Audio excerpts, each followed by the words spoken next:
Alright, so dito ulit kami sa beachfront. Picture taking lang sila ulit. Chill lang ako dito sa Getty. So, ako. Parang ang bagal ng araw na to. Parang nakakapagod na hindi kami. So, wanantay lang namin din si yung iba. Kasi punta pa ulit kami ng Station 1. Meron kasing sandcastle doon. Gusto mag-picture nila lahat. Tsaka grabe, busog kami dun sa seafood sa Paluto. Sobra asin. Mamaya, naisip ko baka mag-dinner date kami dalawa lang ni Iya. Mamaya, hanap tayo ng magandang place.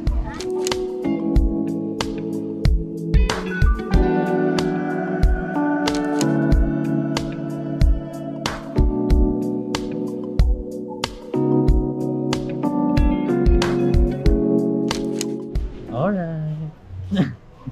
So, ayun, date night kami. Kaming dalawa lang. Hanap kami ng mga kainan. Meron naman ako in mind, pero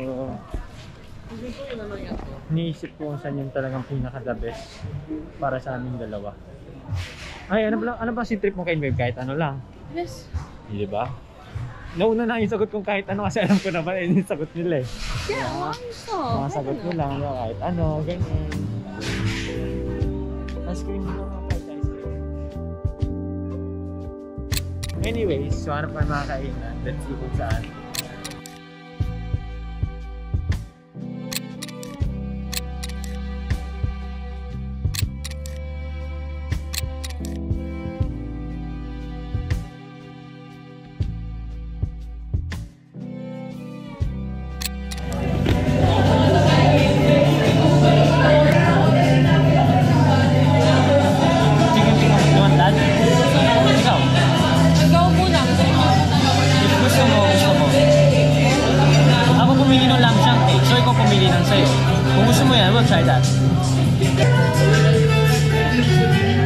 So, nasa Los Indios kami. Sobrang 10 minutes away from where we came from. Naparutot ko ng mga oras.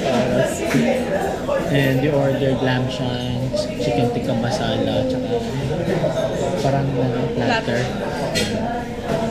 So, dito kami nag-date. Take namin yung opportunity kasi may kumakanta